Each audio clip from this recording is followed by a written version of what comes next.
Magandang gabi sa inyo muli, mga kapatid sa Panginoon. Ang patuloy na pasasalamat natin sa Diyos ay ating pinagkakaloob sa mga sandaling ito dahil sa kabutihan ng Diyos sa atin. Isang linggo na naman po ang lumipas at muli narito po tayo sa habag at biyaya ng Diyos.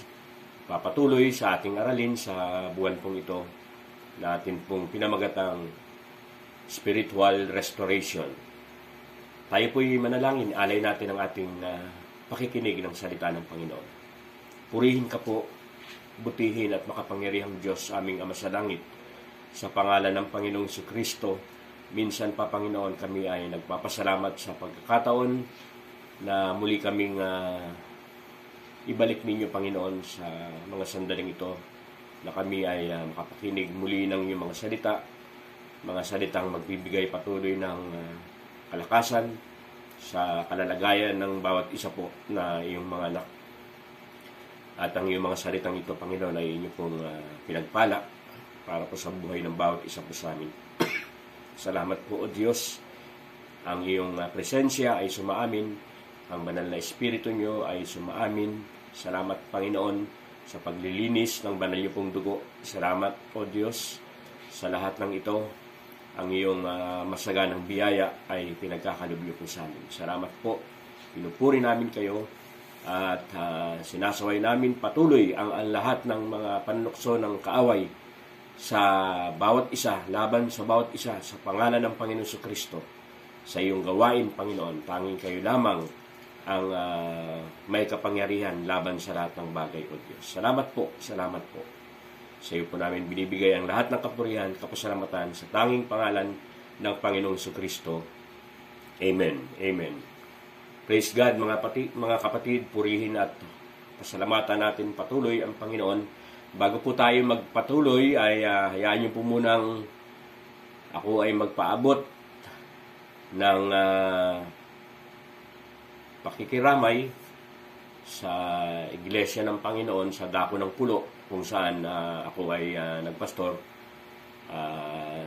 Last week po ay nakatanggap ako ng balita na ang kapatiran sa dakong doon ay kinuha ng Panginoon dahil po siya ay nagkaroon ng COVID, si Sister Esther Manuel. Isa po siya sa mga prayer warriors sa dako ng Christ is Coming Pulo.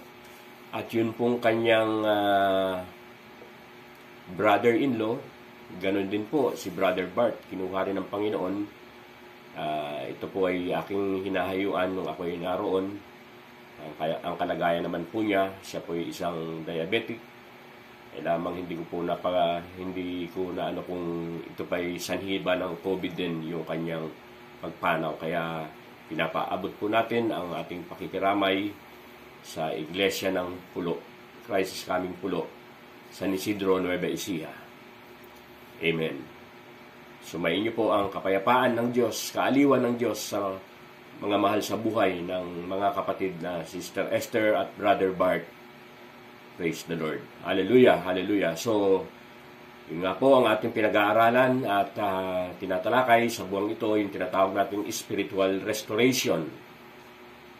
Balikan lang po natin sandali yung point number 1 patungkol po sa spiritual restoration.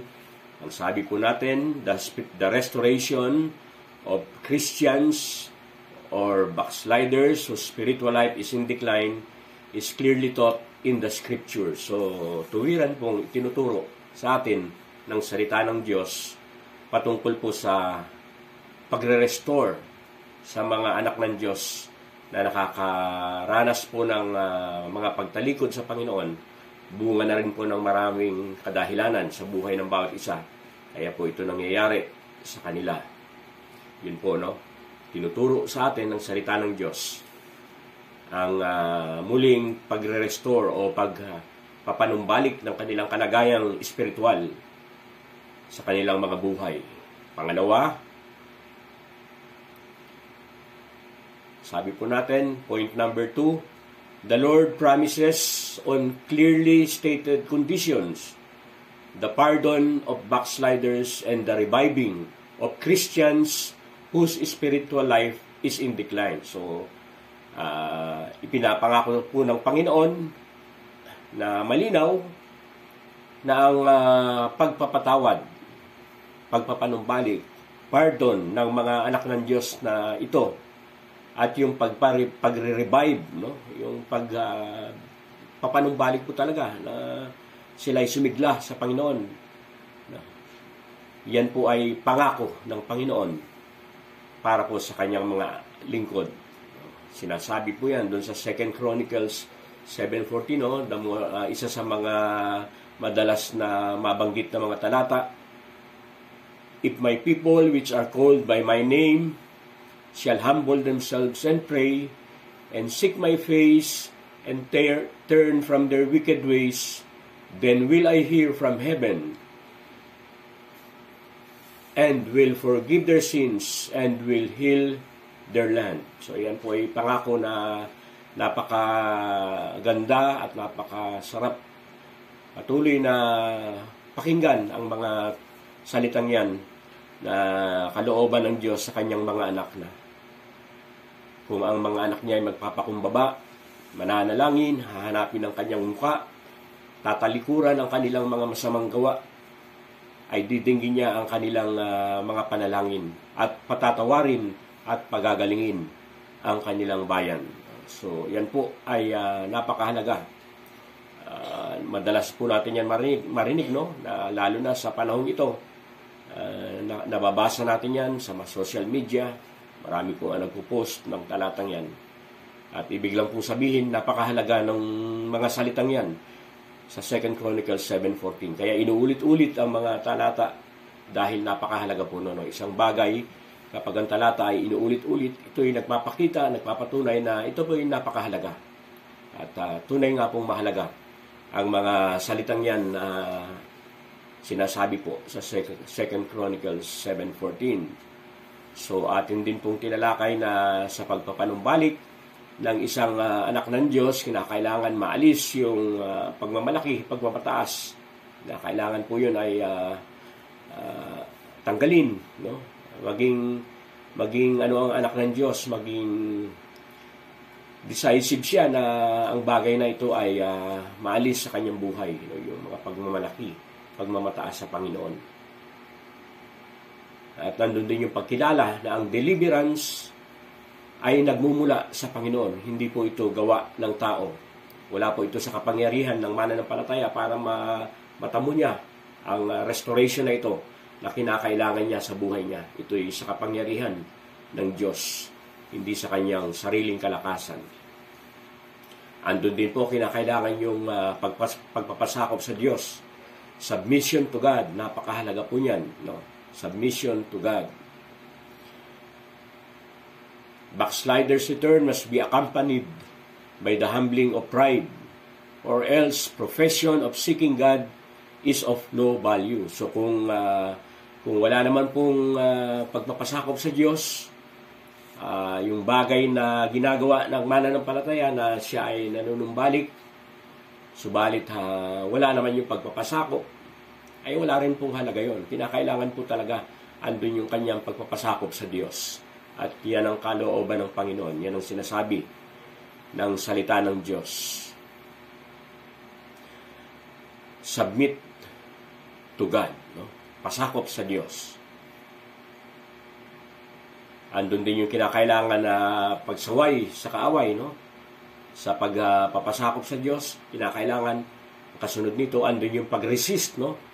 Yung pagsaway laban sa kaaway, o yung atin po siyang uutusan na tayo ay alayuan, o iwanan, dahil yan ang gusto ng kaaway, ang mga mananampalataya. Hindi niya tinitikilan sa paggawa ng bagay na ikasasama nila. Gusto niya talagang muli silang akayin dun sa kanyang kagustuhan, no? Gusto niyang ipagawa sa mga anak ng Diyos yung mga bagay na hindi kalooban ng Diyos. Nang sa ganun, kapag nangyari yan, yun yung intention niya talaga, na ang mga anak ng Diyos ay sumuway sa Panginoon. At alam po natin na hindi yan kalooban ng Diyos. Ayaw ng Panginoon yan sa buhay natin. So, tutuloy po tayo sa point number 3 para po sa gabing ito. Point number 3, ang sabi po sa atin, as the conditions God lays down are fulfilled, so His promises come into operation to accomplish restoration. Ulitin ko po, as the conditions God lays down are fulfilled, so His promises come into operation to accomplish restoration. Kung ang mga condition daw po na inilalahad ng Panginoon ay matupad o nagawa, yung kanya pong mga pangako ay darating. At ito po ay mag-ooperate o magaganap para mangyari naman po yung inaasam na pag-restore sa mananampalataya. So yan po, no? The Holy Spirit who has been grieved will immediately assist us in our efforts to return to the Lord. Ang banal na Espiritu na napigati dahil po sa ganong mga bagay na nagawa ng isang mananampalataya, andun po siya kapag yung mga kondisyon na yun na sinabi ng mga salita ng Diyos patungkol sa anak ng Diyos, na yung kanyang pagpapakumbaba, pagpapasakop sa Diyos, no? Yung pagmamataas ay mawala, maalis sa kanya sa biyaya ng Diyos. Makikita po natin ang banal na Espiritu andon kikilos at patuloy siyang i-assist, no? Sasamahan, aagapayan ng banal na Espiritu ang anak ng Diyos na siya ay makapanumbalik sa Panginoon. Yan po ang role ng Holy Spirit. Yun nga po, yung pangunawa na yun sa isang mananampalataya, the understanding na siya ay ma-restore, ito po'y biyaya ng Panginoon. Hindi ito kapangyarihan ng anak ng Diyos. It is from the Holy Spirit. Ang banal na Espiritu ang nagbibigay po nun Binibigyan ng conviction ng anak ng Diyos. Kinukonvict ng banal na Espiritu. Pinapaalalahanan ng banal na Espiritu ang anak ng Diyos. Yan ang role niya sa buhay natin. No? Kaya po tayo naligtas. Ang conviction dumating sa atin. Ang pagkilos ng banal na Espiritu. Kaya tayo lumapit sa Panginoon. At yan din po ang gagamitin ng Panginoon, ang kanyang banal na Espiritu, kapag dumating yung panahon na ang anak ng Diyos ay nakakalimot at nakakaranas ng pagtalikod sa Diyos. Alam po natin that we are the temple of the Holy Spirit. Tayo ay templo, pinanahanan ng banal na Espiritu. Nananahan siya sa atin. Kaya napakahalaga po ang banal na Espiritu ay patuloy nating inaanyayahan sa buhay natin. Nalulungkot po ang banal na Espiritu kapag tayo ay hindi nakakasunod sa Panginoon. Yan po ang katotohanan. No? Kapag tayo ay nakakagawa ng mga bagay na hindi kalooban ng Diyos, napipighati po ang banal na Espiritu. Kaya patuloy po tayong magpasalamat, anyayahan ang banal na Espiritu sa ating mga buhay. Amen. So the Holy Spirit will immediately assist sa anak ng Diyos, no? in his efforts to return to the Lord. As we seek to humble ourselves before God in submission, we will be given grace from God. James 4:6, no? As we seek to humble ourselves before God in submission, we will be given grace from God. So yun mararanasan po natin na yung biyaya ng Diyos andon. Bibigyan tayo ng biyaya ng Diyos para magawa yan, no? Yung lumapit sa Panginoon, manumbalik sa Panginoon. But He gives all the more grace. And so He says, God opposes the arrogant, but gives grace to the humble. So, ang biyaya ng Panginoon ay binibigay niya all the more grace. No? Yung biyaya niya patuloy na sasagana sa anak ng Diyos. Bakit? Dahil yun ang kalooban ng Panginoon. No? Yung ang biyaya niya ay managana sa atin patuloy. No? He gives grace to the humble, but God opposes the proud, the arrogant. No? Kaya mag-isip po tayo, mga anak ng Diyos. Gusto nyong maranasan ang biyaya ng Panginoon, Gusto ba nating patuloy maranasan ang biyaya ng Panginoon? Magpakumbaba po tayo sa Panginoon.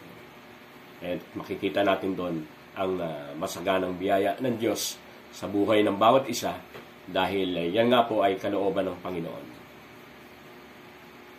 Praise the Lord. As we draw near to God, so God will come close to us. No?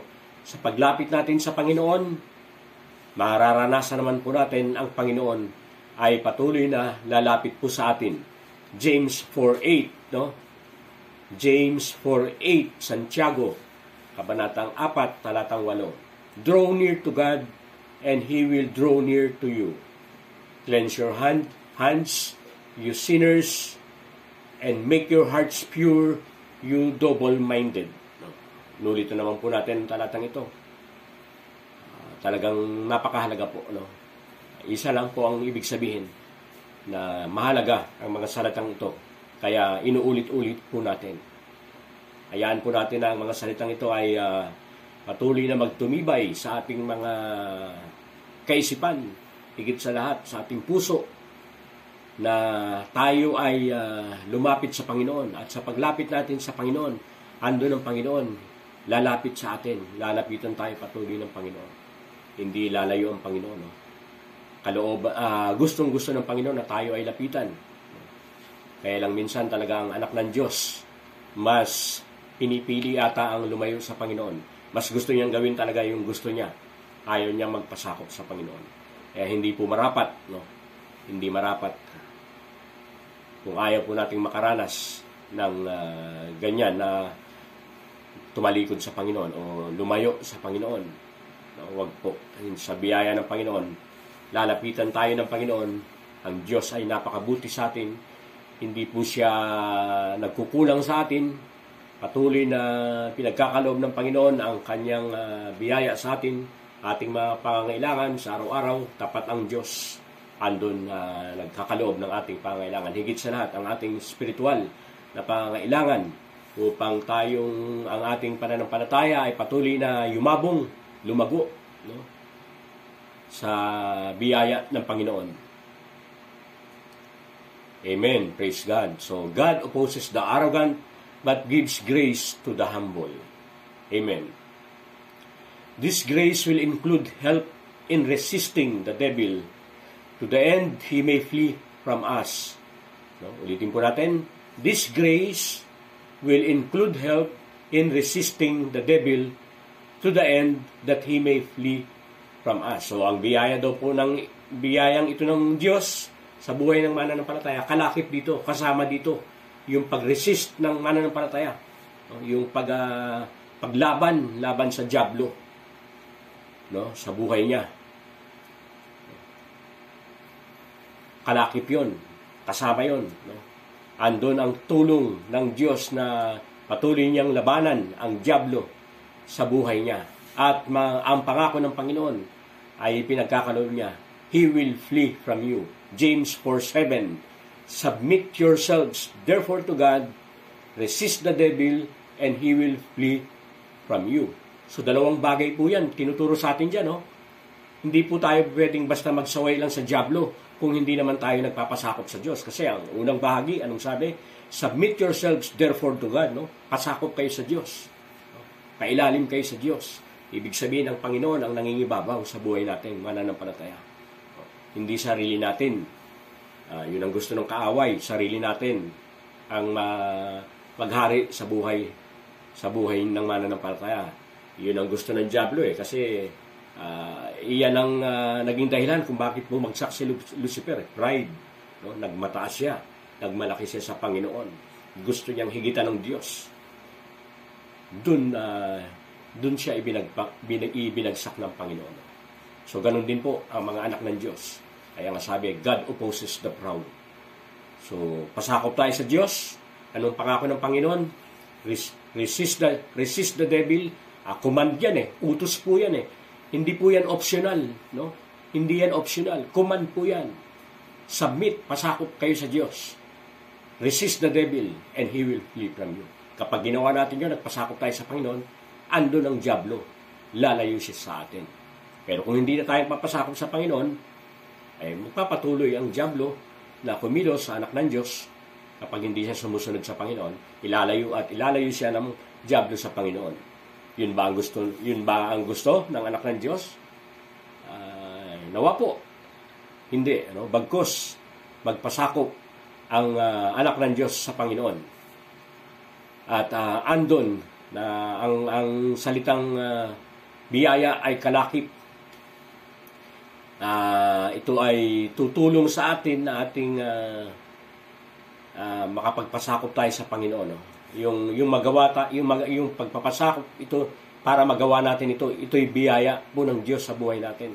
Kaya lahat po biyaya ng Panginoon Hindi talaga magagawa ng anak ng Diyos ang mga bagay na yan.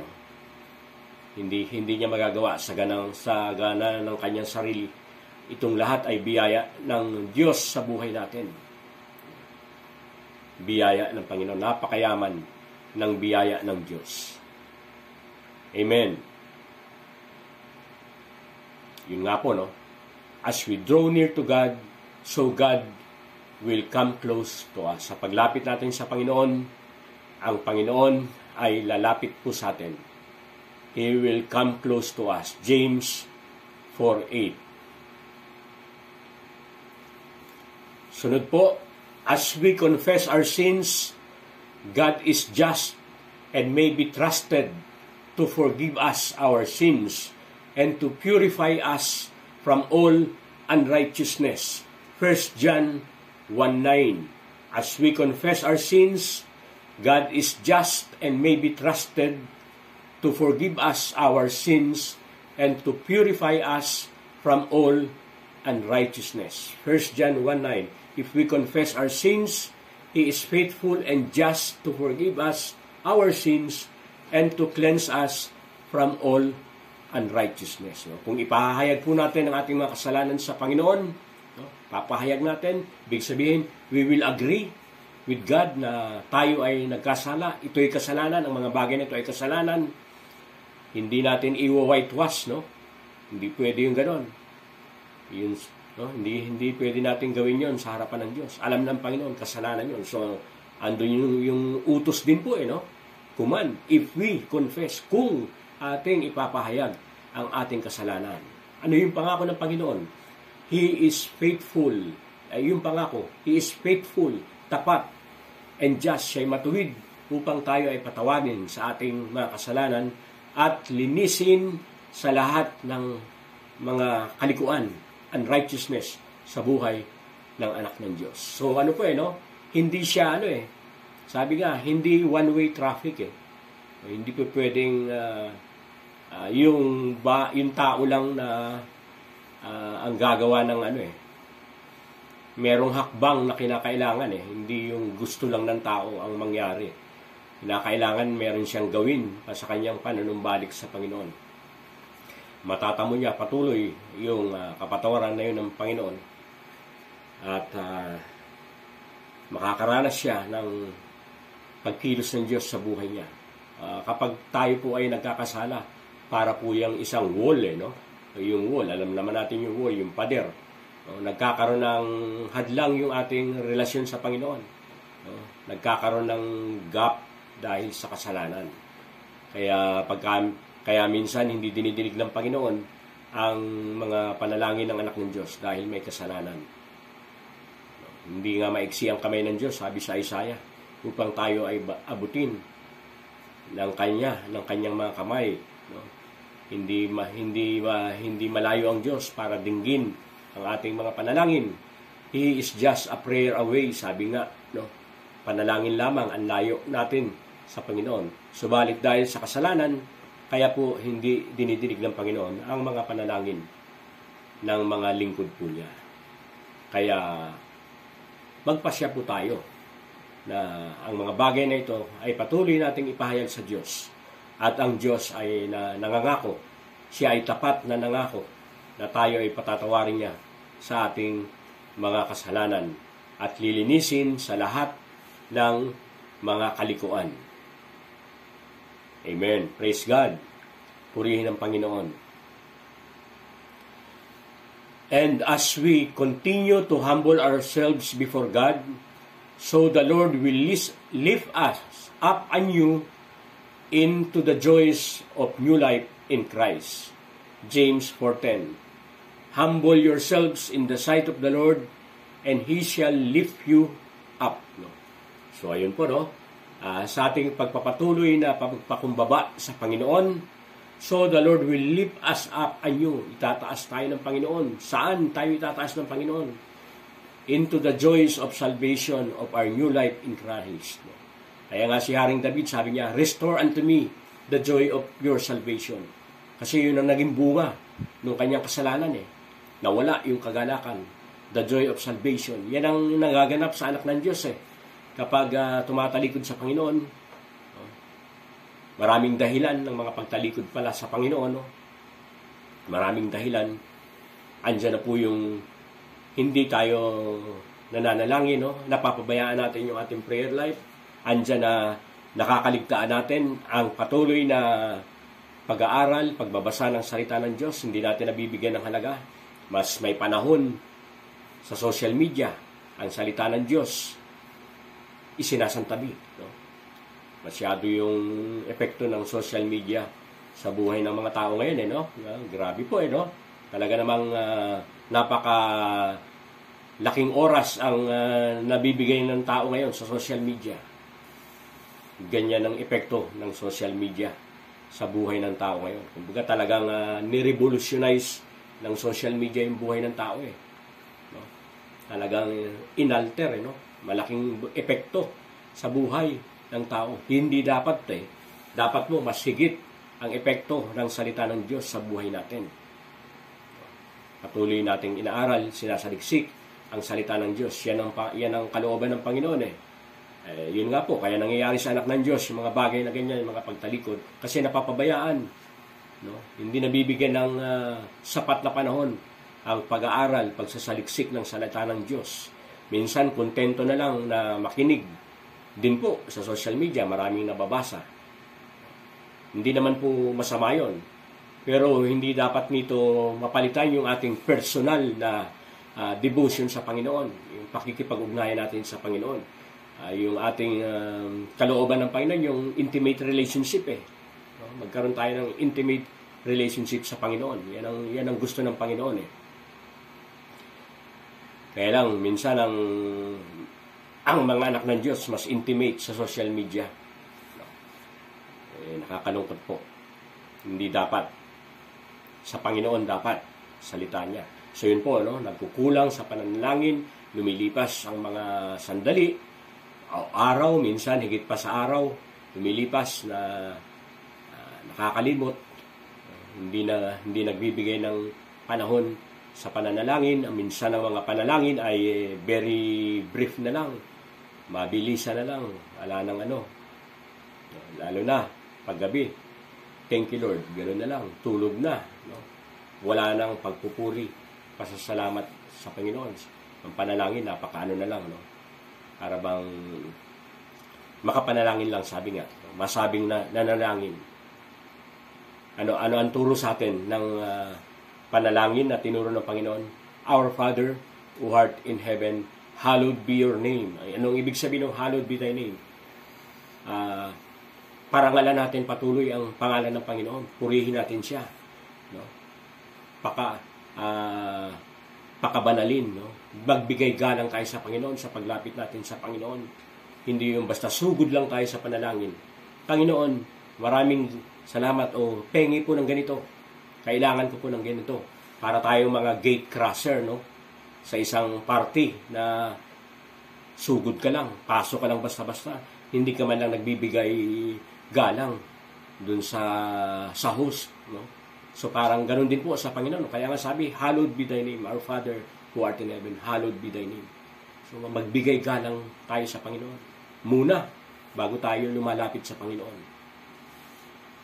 Ito po'y biyaya ng Panginoon para magawa natin.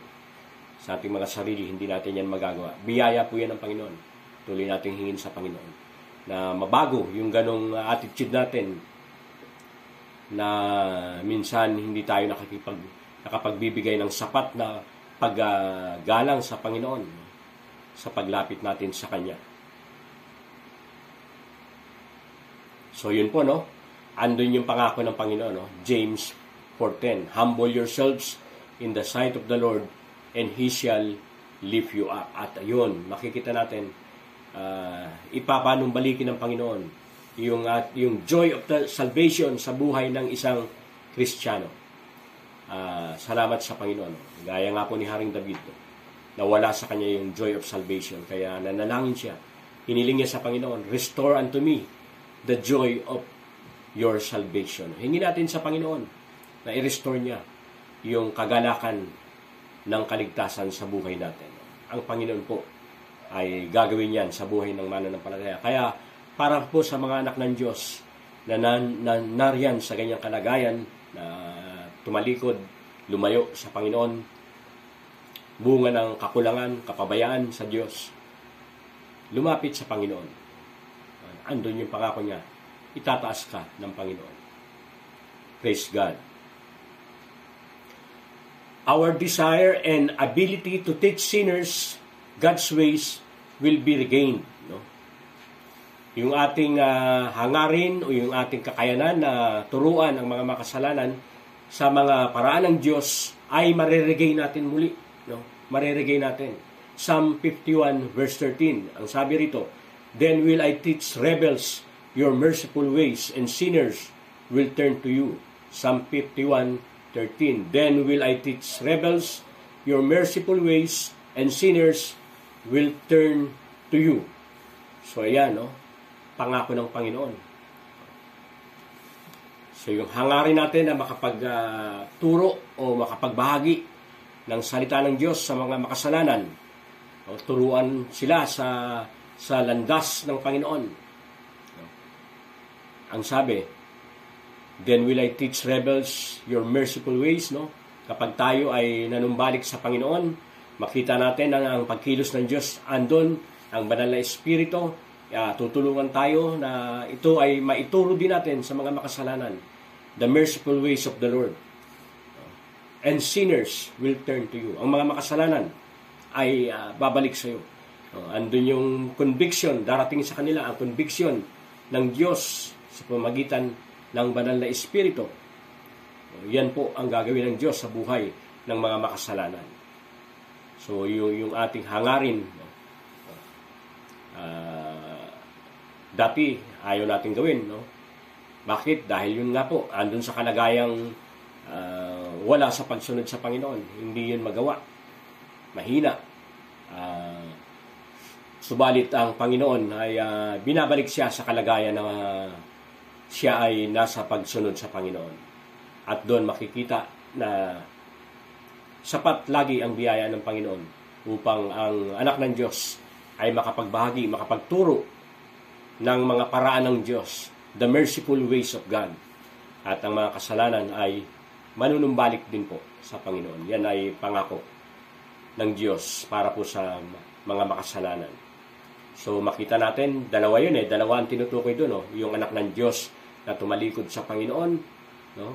At sa kanyang pagpanumbalik sa Panginoon, yung kanyang kakayanan, no? Yung hangarin niya na mag-akay sa Panginoon ng kaluluwa, yung mga makasalanan, akayin niya. Ando na ang mga makasalanan ay kikilusin naman ng Diyos at manunumbalik sila sa Panginoon. Kaya napakabuti ng Panginoon. Hindi niya talaga nais iwanan ang anak ng Diyos sa kalagayang ganyan na tumatalikod sa Panginoon. Praise the Lord. Hallelujah. Hallelujah. Purihin ang Panginoon. There is no doubt whatsoever about the Lord's healing love and reviving if the conditions are fulfilled. No? There is no doubt whatsoever about the Lord's healing, love, and reviving if the conditions are fulfilled. Wala pong pag-alinlangan na patungkol sa pagpapagaling ng Panginoon para sa isang anak ng Diyos o sa mga anak ng Diyos. Yung kanyang pag-ibig, no? Yung kanyang pagre-restore, pagre-revive. Kung yung mga conditions po ay natupad sa buhay ng anak ng Diyos. Hosea 14:47, no? Hosea 14:47, ano pong sabi? I will heal their waywardness and love them freely. No? Pagagalingin ko ang kanilang mga pagtalikod o yung kanilang pagre-rebelde, pag-aaklas sa Panginoon o yung kanilang waywardness, hindi pagsunod, and love them freely. Mamahalin sila ng Panginoon. I will be like a dew to Israel. He will blossom like lily, like a cedar of Lebanon. He will send down his roots. So, ibig sabihin po, no? I will be, sabi ng Panginoon, I will be like a dew to Israel. Ano ba yung dew? Yung hamog, di ba? Ano ba yung ginagawa ng hamog? Nire-refresh po nito yung mga halaman eh. No? Anong sabi? He will blossom like lily. Yun yung pangako ng Panginoon sa Israel eh. At ito ay pangako rin po ng Diyos sa mga mananampalataya. No? Na pagagalingin niya yung mga pagtalikod sa Panginoon, mamahalin tayo ng Panginoon, at yun nga po, He will be like a dew. No? Kumbaga, i-refresh tayo muli ng Panginoon, i-restore. Sabi niya, Israel, He will blossom like lily, no? Like a cedar of Lebanon, He will send down His roots. No? Ano ibig sabihin nun? No? Yung cedar, puno yun eh. Sabi, He will send down His root. Ibig sabihin, yung kanyang ugat, no? Andun na magiging sanhi, na mabalik yung buhay. No? His young shoots will grow. Verse 6, His splendor will be like an olive tree, His fragrance like a cedar of Lebanon. So, ano pong larawan ang pinapakita sa atin dito? No? His splendor will be like an olive tree. No? His young shoots will grow. So, yung larawan po ay pinapakita rin sa atin dito na talagang gaya ng puno na ito, ng cedar, tulad naman ng olive tree, will grow, no? His splendor will be like an olive tree. Yung olive tree, ano po yan, no? Yung mga sanga niya, pag kikita niyo yung olive tree, talagang malago yan, no? Malago. So, ibig sabihin, ang buhay ng anak ng Diyos, yayabong talaga. Kasi pagagalingin ng Panginoon, yung mga pagtalikod sa Panginoon, yung mga pag-suway sa Panginoon, pagagalingin ng Panginoon. So ano mangyari? Mare-restore, babalik yung kalusugan, babalik yung spiritual health ng mga mananampalataya. Andun iibigin ng Panginoon. His fragrance like a cedar of Lebanon. Men will dwell again in His shade. He will flourish like the grain. So, yan ay pangako ng Panginoon sa Hosea 14:4-7. Jeremiah 3:22. Return, faithless people, I will cure you of backsliding. Yes, I will come to you, for you are the Lord our God, the love that first pardon our sins and heals backsliding. So sabi ni Jeremiah, return, faithless people, I will cure you of backsliding. So pagagalingin yung pagtalikod sa Panginoon, no? Pagsuway sa Panginoon, pagagalingin. Ayaw nyo bang pagalingin kayo ng Panginoon? Ayaw ba natin yon? No? Gusto po ba natin manatili sa ganung kalagayan? No? Mahirap po. No? Mahirap. Kaya magpasalamat tayo sa mga sandaling ito. Ang mga salitang ito, nawa ay nagpapatuloy, kumikilos sa puso ng mga mananampalataya na bumalik sa Panginoon. I will come to you, for you are the Lord our God. Ikaw ang Diyos na ikaw ang Panginoon na aming Diyos. So yung pag-ibig na unang nagpatawad, pagagalingin ang ating mga pagtalikod sa Panginoon. The love that first pardon our sins heals backsliding. Yan ang pag-ibig ng Diyos. Nagpapagaling sa buhay ng mananampalataya, ng mga anak ng Diyos, ng mga makasalanan.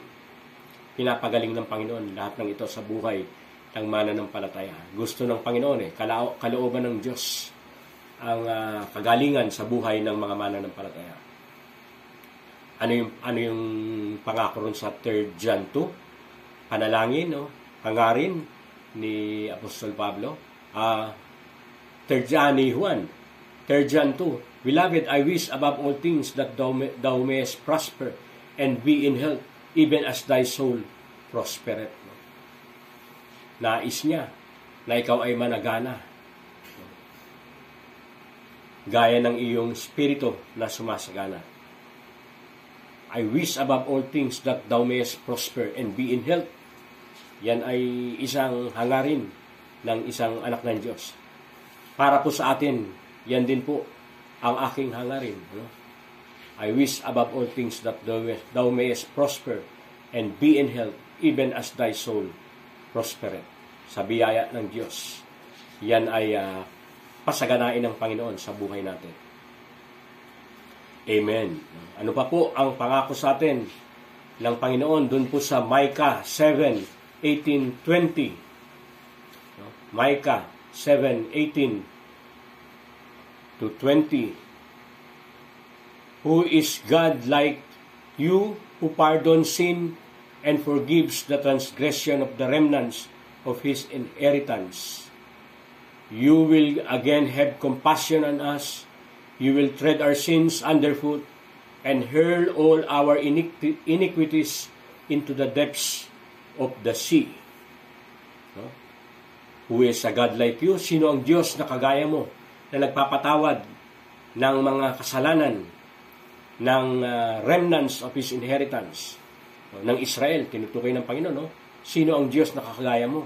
Walang kagaya, walang ibang Diyos na kagaya mo. Ikaw lamang ang Diyos na nagpapatawad ng kasalanan ng inyong bayan, ng inyong mga anak. Tangi ikaw lamang po.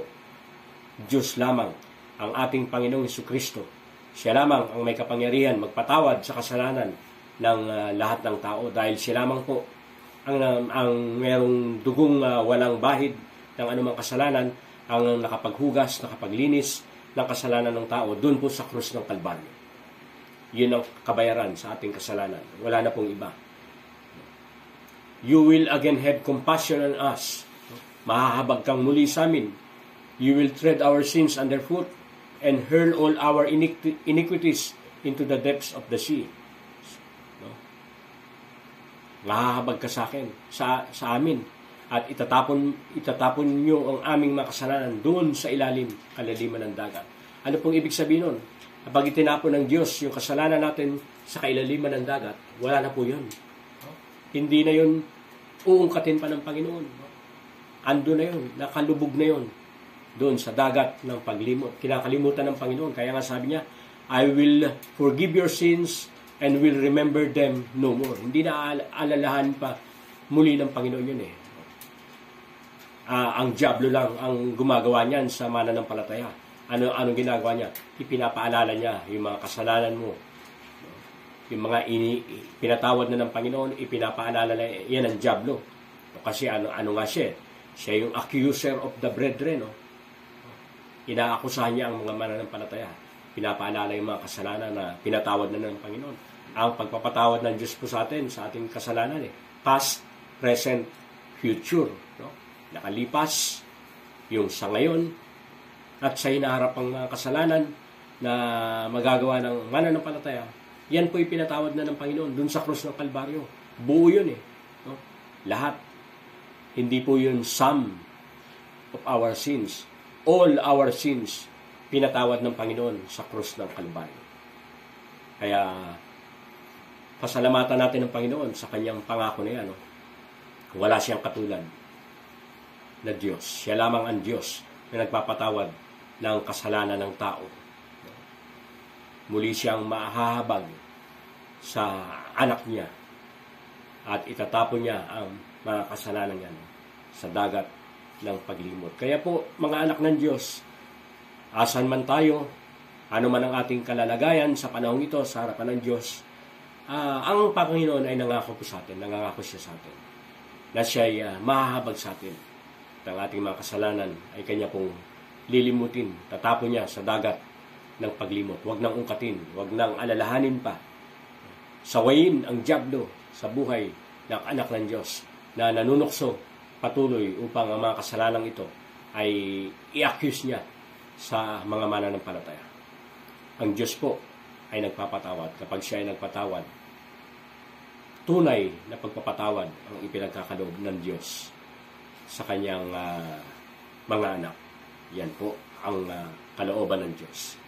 Yan ang mabuting balita ng Diyos sa bawat isa po sa atin. Walang katulad ang Diyos na ating pinaglilingkuran at sinasamba. Siya ang Diyos na nagpapatawad sa bawat isa po sa atin.